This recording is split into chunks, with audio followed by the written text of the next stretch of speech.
The series that TikTok doesn't like. Episode 96. I don't know how much longer I can take this. Today I'm going to take a note from one of my commenters, who points out something very astutely. When you break the situation down, literally everything the people claimed they wanted Donald Trump in office for is now blowing up in their face. As I've stated before, he promised no wars and lower prices. Then he constantly walked back the lower prices. Then he finally, a few weeks ago, openly admitted that his tariffs are going to cause economic problems. And now other countries are sick of his bullshit. For example, Canada has threatened a 100% tariff on Tesla, as well as specific tariffs that would target red states. Other countries are deciding to raise their prices too and implementing new tariffs of their own. This is his first presidency all over again. Trade wars and high prices. Which is why I still love to talk about the people who had this dumb sign up in their yard. Because not only are Trump's trade wars, his tariffs, and his deportations going to skyrocket our prices, raise inflation, and cause food shortages, but Harris's plan was also to give middle and lower income families a tax cut and raise them on billionaires. Whereas Trump's is exactly the opposite. He's raising taxes on all of us and giving massive tax cuts to billionaires. If you had this sign in your yard, you are gullible as fuck.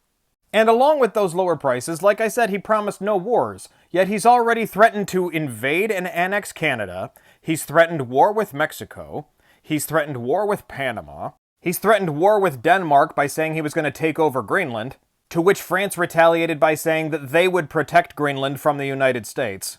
So what is that, like 6 potential wars now? He's really batting zero here. But now, as we've all seen, Donald Trump has completely capitulated to Netanyahu and said he's going to level Gaza to the ground to turn it into beachfront property. Something Jared Kushner was hinting at even before November 5th. They told us all what they were going to do if they got into office, and yet millions of people still didn't vote. Because they were complaining about Biden and Gaza and somehow Harris and Gaza. So how do those people feel now?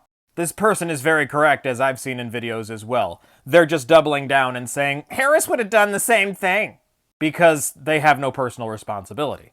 As we told them hundreds of times before November 5th, the people in Gaza wanted Kamala Harris. They were absolutely terrified of a Bibi and Trump presidency. Yet those people on the far left decided to not vote or vote for idiots like Jill Stein, thinking they had the moral high ground. And now the Palestinians are absolutely distraught over this. So those people on the left doomed the people they supposedly cared about. This person puts it perfectly. But something people are not really talking enough about is that Trump openly claiming that he wants to push the Palestinians into neighboring countries in order to level Gaza to the ground is a war crime.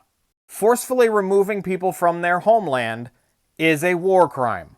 And yet, nobody is saying that. Nobody in the press is pointing that out. Nobody at his press conference is saying that. And they really fucking should. Trump even said he's not ruling out sending troops over there to force the people of Gaza out. So now while the people on the left were saying, oh, Biden's not doing enough, he's blah, blah, blah, was he going to send American troops there? Because multiple times he said he wasn't, and he said we weren't going to get involved with our military. And how I've mentioned before that the Republicans have put forth a bill in order to officially abolish the Department of Education, the Republicans have also introduced legislation to abolish OSHA. And of course it was put forth by uber MAGA Trump humper Andy Biggs. Because we can't have safety regulations at jobs for workers. We can't have people being protected by safety laws. What are we, communists? They are dismantling absolutely everything in front of our eyes. Meanwhile, the U.S. has begun flying migrants to Guantanamo Bay. In this administration's newest turning of the page in the Schittler playbook, in order to make people they don't like disappear. There's a reason this administration wants to send them to places like Gitmo and possibly to a hellscape prison in El Salvador. It's because it's far away from the public eye.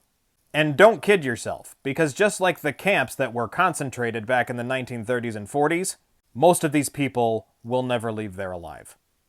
And in the cherry on top on his assault on our democracy, Trump is announcing that he's going to sign an executive order to start a task force to, quote, eradicate anti-Christian bias.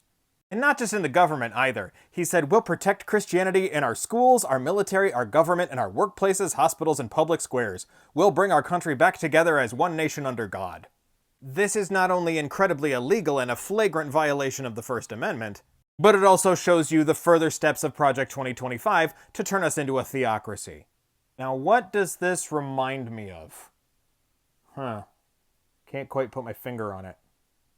So again, Trump is ruining the economy, he's raising grocery prices, he's destroyed Gaza, he's slowly destroying ourselves. But along with all of their healthcare and benefits, everyone's going to be losing their First Amendment rights too. Eggs didn't get any cheaper, MAGA. And I don't really have any positivity to offer you. So I guess instead, here's Tobias Forge holding a puppy. That's the best I got. This has been We Told You So. Just another day living the nightmare.